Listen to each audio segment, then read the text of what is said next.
இங்க இருக்கிற மண் வளத்தை பாதிக்கிற இறால் பண்ணைகளை முறைப்படுத்தணும். அப்பதான் மீனவர்களோட வாழ்வாதாரமும் விவசாயிகளோட வாழ்க்கையும் பாதிக்காம இருக்கும். கடலோர கிராமங்கள்ல மீன் அரிப்புல இருந்து பாதுகாக்கிற அலையாத்தி காடுகளை அழிக்கிறத பத்தி தடுத்து நிறுத்தி அதுக்கு ஒரு வழி பண்ண வேண்டிய அரசாங்கத்துக்கு இதை விட ஒரு முக்கியமான ஒரு வேலை ஒண்ணு இருக்கு. அது என்ன தெரியுமா?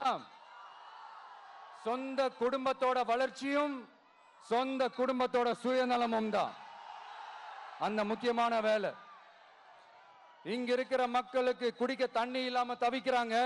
அதுக்கு தீர்வா காவிரி தண்ணியை கொண்டு வரலாம். மக்களோட தாகத்தை தீர்க்க கொண்டு வந்தாங்களா? இவ்வளவு பாரம்பரிய கடல் சார்ந்த ஊர்ல ஒரு கவர்மெண்ட் மெரைன் காலேஜ் ஒன்னு கொண்டு வரலாம். கொண்டு வந்தாங்களா? மீன் சம்பந்தமான எந்த தொழிற்சாலையும் அமைக்கல. அமைச்சாங்களா? அட்லீஸ்ட் நிறைய பேருக்கு வேலை வாய்ப்பு கிடைக்கிற மாதிரி தொழில் வளர்த்தியாவது பெருக்கலாம். அதையாவது செஞ்சாங்களா? வேளாங்கண்ணி, நாகூர், கோடியக்கரைன்னு இங்க இருக்கிற டூரிஸ்ட் பிளேஸ் எல்லாம் கொஞ்சம் நல்லா டெவலப் பண்ணலாம். பண்ண என்ன குறைஞ்சா போயிடுவீங்க? வேதாரண்யம் பகுதியில் உப்பு ஏற்றுமதி செய்யறதுக்கு வசதியை செஞ்சு கொடுக்கலாம். செஞ்சாங்களா? நாகூர் ஆண்டவர் அரசு மருத்துவமனையில பிரசவம் பார்க்கிற டாக்டரே இல்லையா? நாகப்பட்டினம் புது பஸ் ஸ்டாண்டையாவது சுத்தமா சுகாதாரமா வச்சுக்கிறாங்களா? நாகப்பட்டினம் ரயில்வே ஸ்டேஷன் வேலைகளை சீக்கிரமா முடிச்சு வைக்கலாம். அதையாவது செஞ்சாங்களா? இங்க ஏற்கனவே இருந்த ஸ்டீல் ரோலிங் மில்லையும் ரயில் பெட்டி தயாரிக்கிற தொழிற்சாலை மூடிட்டாங்க. அத மறுபடியும் திறந்தா நிறைய பேருக்கு வேலை வாய்ப்புகள் கிடைக்கும். ஏன் அதை பத்தி யோசிக்கல? மேலக்கோட்டை வாசல் NH மேம்பாலம் கட்டி 50 வருஷம் ஆச்சு. அது சரியா மேம்படுத்தலாம். அதை செஞ்சாங்களா? Thanjavur to Nagapattinam NH road வேலை பல வருஷமா நடக்குது.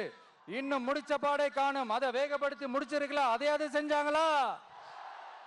ரொம்ப முக்கியமா நெல்லு மூட்டையெல்லாம் மழை காலத்துல வெள்ளத்துல நனைஞ்சு நம்ம விவசாயிங்க எவ்வளவு வேதனைப்படுறாங்க. அதுக்கு சரியான ஒரு குடவுன் கட்டி தரலாம். அதையாவது கட்டி தந்தாங்களா? மீன்பிடி துறைமுகம் அமைக்கப்படவில்லை, கடல் அரிப்பு தடுப்புச்சுவர் அமைக்கப்படவில்லை என்கிற ஒரு குற்றச்சாட்டை வைத்திருக்கிறார். என்னுடைய சட்டமன்ற தொகுதிக்கு உட்பட்ட மீனவ கிராமங்களில், குறிப்பாக சாமந்தான்பேட்டை என்கிற கிராமத்தில் மீன்பிடி துறைமுகம் தூண்டில் விளைவு அமைக்க வேண்டும் என்பது நீண்டகால கோரிக்கை. அந்த நீண்டகால கோரிக்கையை இந்த ஆட்சி காலத்தில் தான் நிறைவேற்றி IIT-யிலிருந்து ஆய்வுக்குழுவெல்லாம் வந்து அதை ஆய்வு செய்து பார்த்து இங்கே அமைக்கலாம் என்று அவர்கள் பரிந்துரைத்து அதற்கு நிதி ஒதுக்கீடு செய்து கிட்டத்தட்ட 32 கோடியில் அந்த திட்டம் நிறைவேறக்கூடிய அளவுக்கு அந்த கோரிக்கை ஏற்கப்பட்டிருக்கிறது. அந்த வேலை நடந்து கொண்டிருக்கிறது. அதுபோல நம்பியார் நகர் என்கிற பகுதியில் கடல் அரிப்பு ஏற்படுகிறது என்று அந்த மக்கள் மிகவும் வருந்தினார்கள், கோரிக்கை வைத்தார்கள்.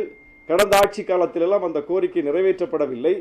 இந்த ஆட்சி வந்த பிறகு சட்டமன்றத்தில் நாங்கள் எல்லாம் பேசி அந்த ஊருக்கு 10 கோடி ரூபாய் செலவில் கடல் அரிப்பு தடுப்பு சுவர் எழுப்பப்பட்டிருக்கிறது. அதுபோல நாகூர், பட்டினச்சேரி, என்னுடைய தொகுதிக்குட்பட்ட ஊர்களை மட்டுமே நான் சொன்னால் கூட என்னால் மிகப்பெரிய பட்டியலை போட முடியும். நாகூர், பட்டினச்சேரியில் கடல் அரிப்பு தடுப்பு சுவர் செய்யப்பட்டிருக்கிறது. அதுபோல நம்பியார் நகர் கிராமத்தில் புயல் பாதுகாப்பு மையம் 6 கோடி ரூபாய் செலவில் அந்த மையம் எழுப்பப்பட்டிருக்கிறது. மீனவ மக்களை பாதுகாக்கக்கூடிய, புயல் வந்தால் அந்த பாதிப்பிலிருந்து மக்களை காக்கக்கூடிய புயல் பாதுகாப்பு மையம் கட்டப்பட்டிருக்கிறது. இப்படி மீனவ மக்கள் சார்ந்தே என்னுடைய தொகுதிக்கு பக்கத்தில் இருக்கக்கூடிய கீழ்வேலூர் தொகுதிக்குட்பட்ட அக்கரப்பேட்டை மிகப்பெரிய மீனவ மக்கள் வாழக்கூடிய பகுதி. அங்கே 100 கோடிக்கு மேல் செலவில் ஒரு மிகப்பெரிய மீன் இறங்குதளம், மீன் பதப்படுத்தும் நிலையம் எல்லாம் அமைக்கப்பட்டிருக்கிறது. வேளாங்கண்ணியில் அமைக்கப்பட்டிருக்கிறது. அதுபோல சுற்றுலா மேம்பாடு, சுற்றுலா மேம்பாட்டில் என்னுடைய தொகுதியில் நாகூர் சில்லடி கடற்கரையில் கிட்டத்தட்ட 6 கோடி ரூபாய் செலவில் ஒரு நெய்தல் பூங்கா, 2.5 கோடி ரூபாய் மதிப்பீட்டில் இன்னொரு பூங்கா, அது இசைமுரசு நாகூர் அணிபாவுடைய 100ஆண்டை முன்னிட்டு அந்த பூங்காவுக்கு தான் நம்முடைய முதலமைச்சர் அவருடைய பெயரை சூட்டியிருக்கிறார். அது விரைவில் திறக்கப்பட இருக்கிறது. பல்வேறு கட்ட பணிகள் சுற்றுலாவுக்கான மேம்பாட்டுக்காக, மீனவர் நலனுக்காக, அதுபோல உள்கட்டமைப்பு மேம்பாடு. நாங்கள் இந்த ஆட்சி அமைவதற்கு முன்னால் தேர்தலை சந்திக்கும் போது நாகப்பட்டினத்தில் அக்கரைப்பேட்டை மேம்பாலம், நாகப்பட்டினத்தையும் அக்கரைப்பேட்டை இணைக்கக்கூடிய மேம்பாலம் அந்தரத்தில் தொங்கிக்கிட்டு இருந்தது. அந்த ரயில்வே ட்ராக்குக்கு மேலே மட்டும் கட்டி வச்சுருந்தாங்க. அதை இந்த பக்கமும் இணைக்கல, அந்த பக்கமும் இணைக்கல. ஏன்னா அதுக்கு நிலம் கையகப்படுத்தணும், மிகப்பெரிய பொருட்செலவாகும்னு சொல்லி கைவிடப்பட்ட ஒரு திட்டம். இந்த ஆட்சி வந்த பிறகு நாங்கள் வைத்த கோரிக்கையின் அடிப்படையில் மக்களுடைய கோரிக்கையை ஏற்று 104 கோடி ரூபாய் ஒதுக்கீடு செய்யப்பட்டு அந்த பாலம் கட்டப்பட்டு இப்போது 75 விழுக்காடு பணிகள் முடிந்திருக்கிறது. இப்படி அவர் எதையுமே அது அங்கே என்ன நடந்திருக்குன்னு கூட தெரிஞ்சிக்காம அங்கே எவ்வளோ பெரிய வேலைகள் செய்யப்பட்டிருக்கு என்பதை பற்றி எந்த விதமான புரிதலும் இல்லாமல் பேசியிருக்கிறார். காவிரியை இணைச்சிங்களா, குடிநீரை கொண்டு வந்தீங்களான்னு பேசியிருக்கிறார். நாகப்பட்டினம் வரலாற்றிலேயே 1700 கோடி ரூபாய் மதிப்பீட்டில் குடிநீர் திட்டம், மிகப்பெரிய திட்டம், அந்த திட்டம் அங்கே நிறைவேற்றப்பட்டிருக்கிறது. அந்த பணிகள் ஏறத்தாழ முடியும் தருவாயில் இருக்கு. அதனால எல்லா இடமும் குடிநீர், வீட்டுக்கு வீடு குடிநீர் இணைப்புக்கான வேலைகள் நடந்திருக்குது. அதனால் சாலைகளில் தோண்டப்பட்ட குடிநீர் இணைப்புக்காக தோண்டப்பட்டதுனால சாலை எல்லாம் சிக்கலாக போச்சு. திரும்ப அந்த சாலையை போடுறதுக்கு ஒவ்வொன்றுக்கு நிதி ஒதுக்கீடு பெற்று அப்படி ஒரு திட்டத்தை நிறைவேற்றுவதன் மூலம் இன்னொரு திட்டத்தை நிறைவேற்ற வேண்டிய தேவை ஏற்பட்டு அப்படி ஒவ்வொன்றாக அந்த ஊருக்கு பார்த்து பார்த்து செய்யப்பட்டிருக்கிறது. அவர் என்ன குற்றச்சாட்டை வைத்தாலும் அந்த குற்றச்சாட்டுக்கு பதில் இருக்கிறது. அப்போ அவர் வைத்த எந்த குற்றச்சாட்டுமே உண்மையிலே அந்த மண்ணுக்கு என்ன தேவை இருக்கிறதோ, என்ன கோரிக்கை நிறைவேற்றப்படாமல் இருக்கிறதோ அதை சொல்லியிருந்தால் அது ஒரு மக்கள் நலனிலிருந்து பேசலான்னு சொல்லலாம். மக்களுக்கு இந்த தேவை இருக்கு, அரசாங்கம் இது வரைக்கும் நிறைவேற்றாமல் இருக்கு, அதை அவர் அட்ரஸ் பண்ணுறாரு, ஒரு புதிய கட்சியாக இதை கையில் எடுத்து பேசுகிறாரு என்றால் அது மக்கள் நலன் சார்ந்தது. ஆனால் ஏற்கனவே மக்கள் வைத்த கோரிக்கையின் அடிப்படையில் மக்கள் பிரதிநிதிகள் நாங்கள் போய் அரசிடம் முறையிட்டு சட்டமன்றத்தில் வாதாடி அரசு அதை கனிவோடு பரிசீலித்து ஏற்றுக்கொண்டு நிதி ஒதுக்கீடு செய்து நிறைவேற்றப்பட்டிருக்கிற திட்டங்களை, நிறைவேற்றப்பட்டு வருகிற திட்டங்களை எல்லாம் செய்யவே இல்லை என்று சொல்வதனுடைய பின்னணி என்ன? இவர் இந்த அரசுக்கு அவப்பெயரை ஏற்படுத்த நினைக்கிறார் ஒன்று. இப்படியெல்லாம் பொய்யை பேசுவதன் மூலம் அவர் சாதிக்க நினைப்பது என்ன? உண்மையை பேசுங்க. உண்மையிலே இந்த மண்ணுக்கு என்ன தேவையோ அதை சொல்லுங்க. நாகூர் ஹாஸ்பிட்டலை பற்றி பேசியிருக்கிறார். நாகூர் ஆண்டவர் அரசு மருத்துவமனை என்பது 40 ஆண்டுகளாக பழுதடைந்த நிலையில் இருந்த ஒரு மருத்துவமனையை இந்த அரசு வந்த பிறகு முழுக்க அந்த பழைய கட்டிடங்களெல்லாம் இடிச்சிட்டு 5 கோடி ரூபாய் மதிப்பீட்டில் புதிய கட்டிடம் கட்டும்படி நடந்து வருது. ஆனாலும் அந்த மருத்துவமனை புதுசாக கட்டிடம் கட்டுறதுனால அதை மூடிடக்கூடாதுன்னு சொல்லி தற்காலிகமாக வேறு ஒரு கட்டிடத்தில் அந்த மருத்துவமனை இயங்கிக் கொண்டிருக்கிறது. அங்கே 4 பேர் பணியாளர்கள், மருத்துவர் உள்ளிட்ட பணியாளர்கள் தான், அந்த 4 பேர் ஸ்டாஃபும் இருக்காங்க, வேக்கண்டே இல்லைங்க. அப்போ இதெல்லாம் அவர் தெரியாமலேயே அங்கே பேசிட்டு இருக்காரு. ஒட்டுமொத்த நாகப்பட்டினம் மாவட்டத்திற்கும் மருத்துவர்கள் பற்றாக்குறை என்பது அது நீண்ட கால பிரச்சனை. அது ஏன்னா அங்கே பணியாற்றுவதற்கு மருத்துவர்கள் பெரிதாக ஆர்வப்படுவதில்லை. அது இந்த ராமநாதபுரத்துக்கு போட்டுட்டா எங்களை தண்டிக்கிற மாதிரி அப்படின்னு ஒரு காலத்தில் ஒரு புரிதல் இருந்தது போல நாகப்பட்டினத்தை பார்க்கிற மனோநிலை இருக்கிறது பணியாளர்கள்ட்ட. அப்படி ஒரு நிலை இருந்த பிறகும் கூட இந்த அரசு வந்த பிறகு முடிந்த வரைக்கும் ரோஸ்டர் சிஸ்டத்தின் மூலம் அங்கே பணியாளர்களை, மருத்துவர்களை கொண்டு நிரப்பக்கூடிய பணியை ஒவ்வொரு கட்டத்திலும் செய்து வரக்கூடிய ஒரு சூழலை நம்ம பார்க்கிறோம்.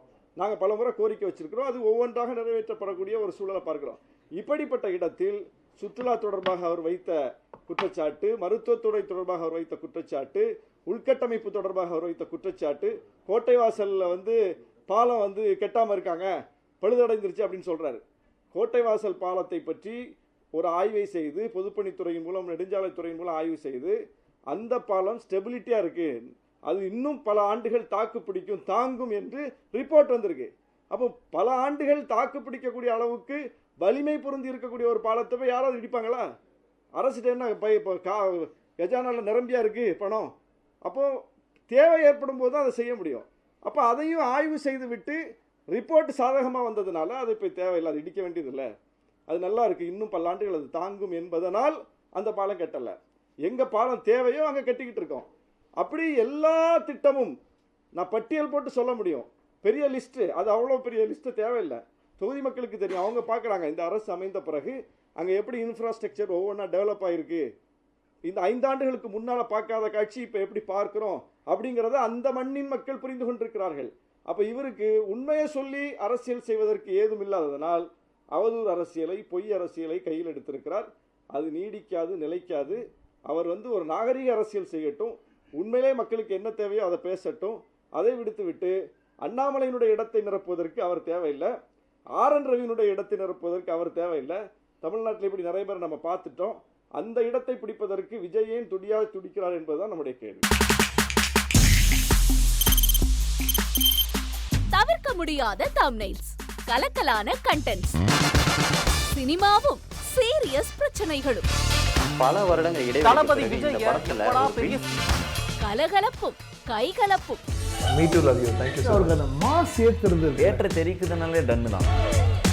பிரேக்கே இல்லாமல் பிரேக்கிங் நியூஸ் சொல்லும் தந்தி டிவி ஆப். இன்ஸ்டா தலைமுறை வரை இறங்கி அடிக்கும் தந்தி டிவியின் டிஜிட்டல் எக்ஸ்க்ளூசிவ். அது தண்ணிக்குள்ள போகும்போது ஹேங் ஆயிடுச்சு. உங்களுக்கு விஜய் சார் எந்த அளவுக்கு ரொம்ப பிடிக்கும்? Of course, Malayalis are huge Vijay sir fans. ரெண்டு பேருமே ரொம்ப பிடிக்கும் எனக்கு. தந்தி டிவி ஆப்பை இலவசமா டவுன்லோட் செய்யுங்க. ஃபாலோ பண்ணுங்க, சப்ஸ்கிரைப் பண்ணுங்க, என்ஜாய் பண்ணுங்க.